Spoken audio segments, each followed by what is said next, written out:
Hello friend, welcome to knowledge IQ Abhishek. मैं अभिषेक आपका स्वागत करता हूं आपके अपने चैनल नॉलेज IQ अभिषेक में। और फ्रेंड, जैसा कि वीडियो के थंबनेल से आप लोग को दिख गया होगा, आज मैं इंटरव्यू टिप्स बताने वाला हूं। जो ही टाटा स्टील JET का एग्जाम हुआ है या फिर कोई भी एग्जाम जिसमें आप इंटरव्यू देने वाले हैं, तो ये बेसिकली सभी एग्जाम्स के लिए इंटरव्यू से रिलेटेड एक वीडियो है जिसमें मैं आपको मतलब इंटरव्यू के बहुत इंपॉर्टेंट पॉइंट्स बताऊंगा कि क्या क्या चीजें आपको एक इंटरव्यू देते टाइम हमेशा ध्यान रखनी चाहिए और किस तरीके से अपना कॉन्फिडेंस हमेशा डबल रख सकते हैं, गेन कर सकते हैं, और आपको क्या क्या चीजें इंटरव्यू के टाइम पे नहीं करनी चाहिए।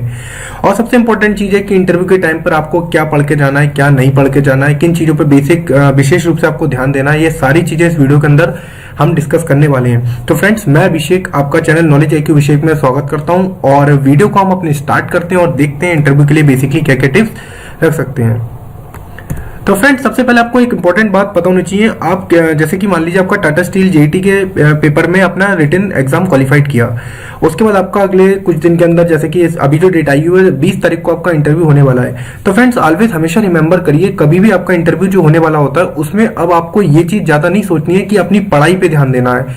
सबसे पहले बेसिकली क्या करते हैं, स्टूडेंट्स के अंदर एक आदत होती है कि उनका जैसे ही रिटन निकलता है तो वो क्या करते हैं, फिर बुक्स वगैरह लेके बुक्स वगैरह देखते हैं कि क्या क्या इंपॉर्टेंट टॉपिक पढ़ लूं, क्या क्या देख लूं, और क्या नाम है, क्या क्या इंपॉर्टेंट चीजें मैं ऐसी पढ़ लूं जिससे मेरा इंटरव्यू जो है वो निकल जाए, क्या क्या चीजें मैं इंपॉर्टेंट पढ़ सकता हूं। ये सब चीजें आपको अब नहीं करनी है, क्योंकि इंटरव्यू बेसिकली ज्यादा से ज्यादा 3 से 4 दिन का ही टाइम दे रहा था, जहां पे भी आपको, या कभी कभी तो आप किसी डायरेक्ट कंपनी में इंटरव्यू देने जाते हैं, तो विशेष रूप से इन चीजों का आप ध्यान रखना है कि अब आपको बुक्स वगैरह में ज्यादा इंपॉर्टेंट चीजें नहीं देखनी है, क्योंकि वो जो चीज थी वो आपकी रिटन तक सबमिट चुकी है। मतलब जिन्होंने रिटन क्वालिफाइड किया है, तो इंटरव्यूअर जो वहां पे बैठा हुआ है सामने, जो आपका इंटरव्यू लेने वाले हैं, उन्हें पता है कि वो ऑलरेडी एक थ्योरेटिकल अच्छा स्टूडेंट है, तभी वो यहाँ तक इंटरव्यू देने आया है। बाकी इंपॉर्टेंट इसमें आपको और भी कुछ इंपॉर्टेंट टिप्स याद रखनी है। देखिए, सबसे पहले आप जब भी कभी कहीं भी इंटरव्यू देने जाएं, तो वहां पर आप सबसे पहले जो भी स्टूडेंट्स वहां पर बैठे हुए हैं उनसे गॉसिप ना करें। मैं आपको रियलिटी बता रहा हूँ कि वहां पर जैसे 20-25 स्टूडेंट्स आए हैं, वहां पे आप पूछ रहे हैं कि भाई तुझे क्या आता है, भाई तुझे क्या आता है, तू क्या पढ़ के आया, तुम क्या पढ़ के आए हो, आप क्या पढ़ के आए हो।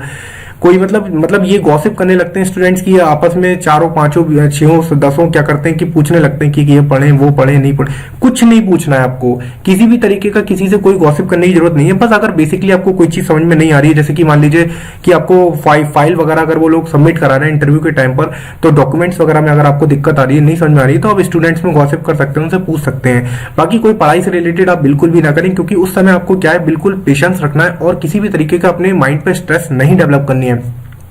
क्योंकि इंटरव्यू एक तरीके का, इंटरव्यू का क्या मतलब था, प्रेजेंस ऑफ माइंड। इंटरव्यू के अंदर आपको चेक करा जाता है कि आपका प्रेजेंस ऑफ माइंड कैसा है। अगर कंपनी के अंदर मान लीजिए कोई भी ब्रेकेज आ जाता है, कोई भी टूट फूट हो जाती है, मान लीजिए आग लग जाती है, तो उस समय अगर आप मान लीजिए कंपनी के अंदर है, तो आप क्या स्टेप उठाएंगे, तो वही चीज कहलाती है आपकी प्रेजेंस ऑफ माइंड। जिसका प्रेजेंस ऑफ माइंड अच्छा होता है उसको क्या था, इंटरव्यू में अच्छे मार्क्स दिए जाते हैं। हमेशा ये चीज देखी गई है कि आप नोट करना कि कभी कभी 80% जो मार्क्स स्कोर करता है मतलब पेपर के अंदर, फिर भी उसके इंटरव्यू में मार्क्स कम रहते हैं। लेकिन कुछ स्टूडेंट्स ऐसे होते हैं जो 60% मार्क्स स्कोर करने के बाद भी इंटरव्यू में अच्छा मार्क स्कोर करते हैं। तो इंटरव्यू कभी भी मार्क्स पे डिपेंड नहीं करता है, इंटरव्यू आपका होता है प्रेजेंस ऑफ माइंड। तो सबसे पहले मैंने बता दिया कि आप गॉसिप बिल्कुल भी ना करें। बस आपको जो इंपॉर्टेंट डॉक्यूमेंट्स वगैरह हैं, जिस तरीके की कोई भी चीज है, वहां पर आप लोग एक दूसरे से पूछ सकते हैं, जो भी स्टूडेंट्स वहां पर बैठे हुए हों। बाकी आप आराम से खाना पीना खा के जाएं, पूरा बढ़िया से रहे, हमेशा खाना पीना खा के ही जाएं, और या फिर अपने साथ हल्का फुल्का लंच वगैरह के लिए कुछ भी चीजें छोटी मोटी लेके जाएं। आराम से अपना टेंशन फ्री होकर वहां पे बैठे, अपने डॉक्यूमेंट्स वगैरह अच्छे से रेडी करें। और जाने से पहले आपको इंपॉर्टेंट बात बता देता हूँ कि जो स्टूडेंट्स होते हैं वहां पे आप देखना, कई स्टूडेंट्स होते हैं तो वो इस तरीके से हवा बनाते हैं कि मतलब जैसे पता नहीं इंटरव्यू क्या चीज है। वो इस मतलब ऐसे, मतलब आप देखिए कुछ स्टूडेंट उनमें ही ऐसे होंगे। और रियलिटी बात है कि फर्स्ट टाइम जो इंटरव्यू देने जाता है तो उसके अंदर एक खौफ होता है कि इंटरव्यू है भाई, बहुत बड़ी चीज है। तो ऐसा आपको नहीं सोचना है। जो इंटरव्यूअर वहां पर है वो एक तरीके से आपके साथ बहुत ज्यादा फ्रेंडली होने वाला है, आपको खुद ही मजा आएगा उनके साथ इंटरव्यू देने में, और वो एक तरीके से आपको बहुत अच्छे से जज करेंगे। तो वहां पर जो स्टूडेंट्स अगर आप लोग से कहते हैं बहुत टफ हुआ, मेरा बहुत कठिन क्वेश्चंस पूछे, या कुछ आपके बाद इंटरव्यू देने के बाद आएंगे मेरी तो बिल्कुल बोलती बंद हो गई, मैं तो कुछ कह नहीं पाया, बहुत सारे आपके पास ऐसे रिव्यूज आएंगे। फिर जब आप उनके इंटरव्यूज को पूछेंगे और सुनेंगे तो क्या होगा, आपके अंदर एक घबराहट आ जाएगी कि यार ये तो बहुत मतलब टफ करके इंटरव्यू मेरा होने वाला है। और आपको क्या होगा, आपकी जो कहना चाहिए आपका जो कॉन्फिडेंट होगा कॉन्फिडेंट लेवल यहाँ पर डिक्रीज हो जाएगा। तो फ्रेंड्स मैं आपके विषय बताता हूँ कि आपको कभी भी कॉन्फिडेंस लेवल को डिक्रीज नहीं करना। और एक बात आपको इंपॉर्टेंट बताता हूँ, अगर आपने कॉन्फिडेंस लेवल अपना डिक्रीज किया तो आपका चांसेस क्या होगा, इंटरव्यू में काफी ज्यादा मतलब डिमोटिवेट हो जाएंगे, फिर आपको बहुत ज्यादा दिक्कतें आने वाली होंगी। कभी भी मत सोचिए कि आपने क्वेश्चंस कुछ गलत बता दिए या कुछ क्वेश्चंस कम बता दिए तो आपका सिलेक्शन नहीं होगा, ऐसा कुछ भी नहीं होता है। कभी कहता ऐसा होता है अगर आपने 10 में से 6 क्वेश्चन भी आपने गलत बताया, 4 भी सही बताया, फिर भी आपका सिलेक्शन होता है, और 10 में से 8 क्वेश्चन भी आपने सही बताए और फिर भी आपका सिलेक्शन नहीं होता है। ऐसे भी बहुत सारे केसेस होते हैं। इंटरव्यू बेसिकली आपका पढ़ाई से रिलेटेड नहीं होता है, उसमें आपको प्रेजेंस ऑफ माइंड चेक करते हैं। तो सबसे पहले आपको इंपॉर्टेंट बात ये बताती कि आप कभी भी किसी से ज्यादा इंटरव्यू में जब वो देने आओ, उसे पूछने की कोशिश बिल्कुल भी ना करें कि क्या पूछा जा रहा है। ठीक है, अब आपको इंपॉर्टेंट बताता हूं, अगर आप कोई कौन कौन सी ब्रांचेस हैं तो उन ब्रांचेस के बारे में बताता हूं कि इंपॉर्टेंट क्या पढ़ना चाहिए।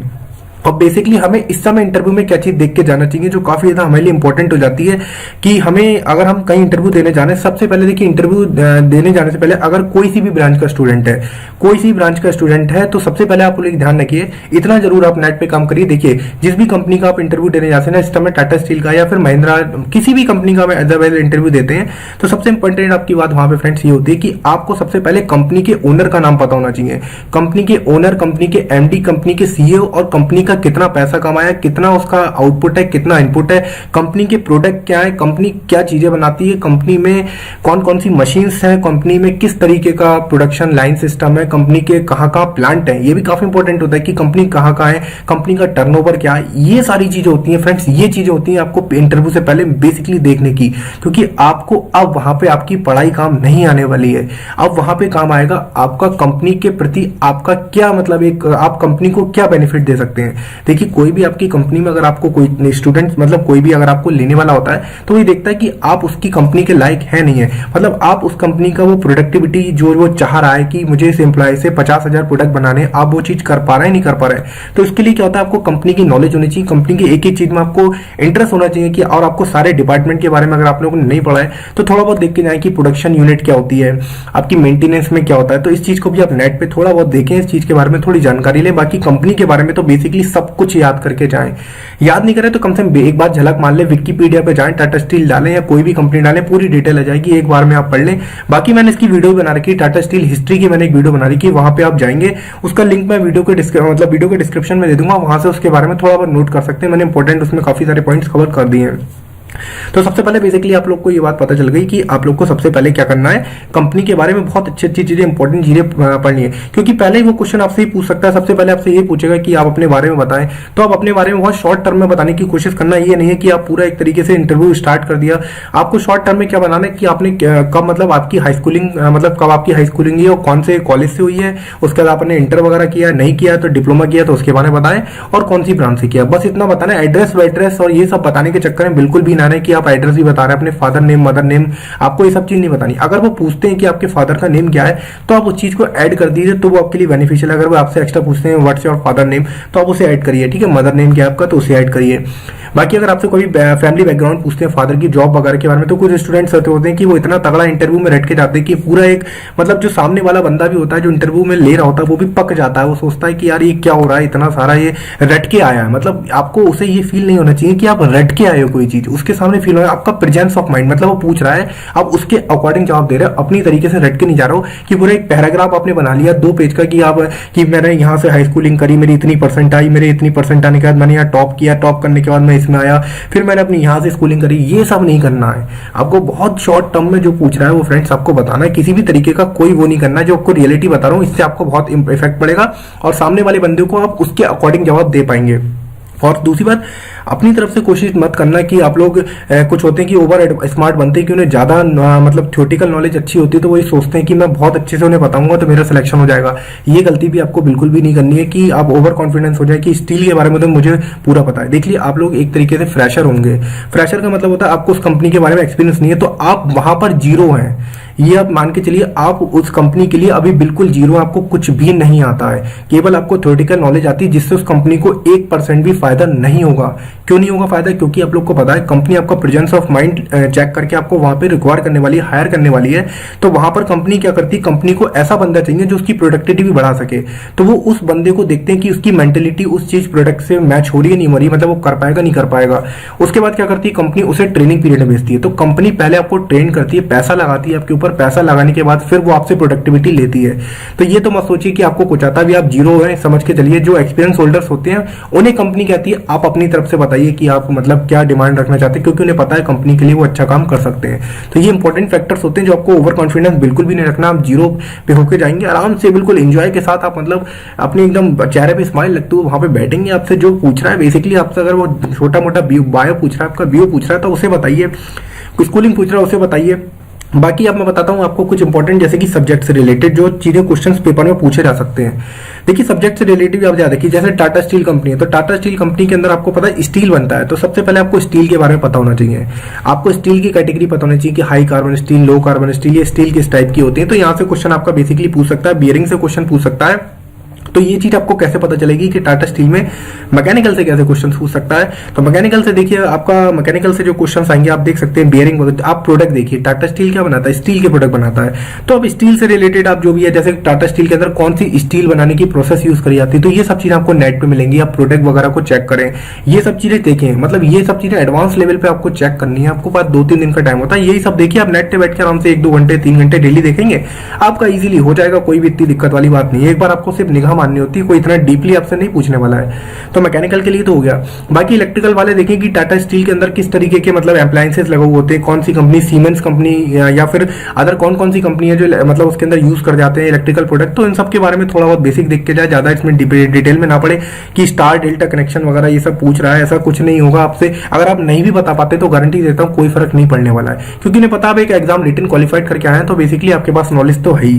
बाकी आपका जो सिविल वगैरह वाले हैं तो इंफ्रास्ट्रक्चर के बारे में पढ़ जाए, कौन सा सीमेंट वगैरह यूज होता है, ये सब चीजें देख के ना। बेसिकली मेटलर्जी वाले हैं तो आप मतलब माइंस वगैरह से रिलेटेड देख के जाए। आपसे आपको आयरन कार्बन स्टील डायग्राम्स होते हैं मटेरियल साइंस के, ये सब चीजें आपको पता होनी चाहिए, क्योंकि यहाँ से क्वेश्चन पूछ सकता है, क्योंकि मेटलर्जी वाले के लिए ये काफी ज्यादा इंपॉर्टेंट होता है। बाकी माइनिंग वाले माइंस के जो मतलब टाटा स्टील की माइंस कहाँ है और इन माइंस में किस तरीके के आपके असेसमेंट यानी किस तरीके की चीजें यूज होती हैं और किस तरीके की माइंस में आपकी कह सकते हो कि आपका प्रोडक्ट यूज होता है, इन सब चीजों को आप बिल्कुल बेसिकली अच्छे तरीके से देख के जाए। और बाकी आपका इलेक्ट्रॉनिक्स वाले आइटम है जैसे कि पीएलसी वगैरह काफी इंपॉर्टेंट है। टाटा स्टील में पीएलसी हर जगह यूज होती है, हर कंपनी के अंदर पीएलसी होती है, आपके स्विचेस होते हैं। तो इन सब चीजों के बारे में आप बेसिकली, अब आपको थ्योरी वैसी नहीं पढ़नी कि आप थ्योरम रट रहे हैं, ये बात याद रखिए। मैकेनिकल में आप किरचॉफ को लॉ रट रहे हैं, ये सब नहीं याद करना है। आपको उन चीजों के बारे में बेसिक करना है। और ऐसा भी होता है कि कई जैसे आपको नहीं भी क्वेश्चन आता तो कोई डरने की बात नहीं है। अगर आप 10 में से 6 भी बताते हैं तो ये मत सोचना कि आपका सिलेक्शन नहीं होगा। आप 10 में 2 भी बताते हैं तो नहीं, आपको कॉन्फिडेंस होना चाहिए। अगर मान लीजिए आपको क्वेश्चन नहीं आता स्टील के बारे में, आपने कुछ भी बताया लेकिन कॉन्फिडेंस से बताया, भले ही गलत बताया, तो आपका अगर कॉन्फिडेंस अच्छा रहता है तो मतलब आप समझ लीजिए वहां पर आपके सिलेक्शन रेट बहुत ज्यादा बढ़ जाते हैं। और बाकी आपको इंपॉर्टेंट एक बार बताता हूँ, कभी का ऐसा भी होता है कि आप वहां पर बहुत ज्यादा कंफ्यूज हो जाते हैं कि क्वेश्चन में क्या आंसर दूं, तो आप सीधे कह सकते हैं सर मुझे इसका आंसर नहीं पता। अपने आपको वहां कंफ्यूज करके आप अपने जो है एक तरीके से कह सकते हैं वहां पे अपना लॉस कर रहे हैं। अब अगर आपको वो चीज नहीं पता, डायरेक्टली नो कहिए, बिना हिचकिचाए कि आप ये मसले मैं नहीं बताऊंगा तो मेरा सिलेक्शन नहीं होगा, ये डर नहीं होगा। ऐसा कोई भी डर अपने अंदर बिल्कुल भी ना रखें, आपका सिलेक्शन 100% होगा। मैं बता रहा हूँ अगर आप ये सब चीजों का बेसिकली ध्यान रखेंगे। और बाकी आपको इंपॉर्टेंट पॉइंट यही बताता हूँ कि किसी भी ब्रांच का स्टूडेंट हो तो आप पूरा आप लोग को पढ़ के जाएं, जो भी मैंने आपको बताया कि मतलब किस तरीके से पूरा ब्रांड वगैरह के बारे में, और जहां आपका इंटरव्यू होने वाला है उसके बारे में भी आप बेसिकली सारी चीजें पढ़ के जाएं। जैसे जिस प्लांट में भी इंटरव्यू होने वाला है, जहां पे भी होता है उसके बारे में भी आप पढ़ के जाएं कि वो प्लांट कब बना, उस प्लांट में क्या क्या प्रोडक्ट बनते हैं। तो ये आपको सब नेट पे जो है आपको मिल जाएगा, एक बार आप थोड़ा बहुत सर्च मारेंगे तो आपको वहां से मिल जाएगा। तो बाकी ब्रांच के बारे में मैंने आपको बता दिया, ब्रांच के बारे में ज्यादा थ्योरी वोरी आप पढ़ने के चक्कर में ना रहें, आप लोग बस बेसिक पढ़ें। बाकी आपसे जो क्वेश्चन पूछता है तो, और आपको एक बात इंपॉर्टेंट बताता हूँ, मैं आपसे क्यों कह रहा हूँ कि जो आपसे थ्योरी से ज्यादा, देखिए आपकी जो इंटरव्यू लेने वाला जो बंदा होगा वो भी एक कंपनी का एम्प्लॉय होगा, हो सकता है एचआर मैनेजर हो या कोई भी मतलब कंपनी का एक बड़ा इंजीनियर हो।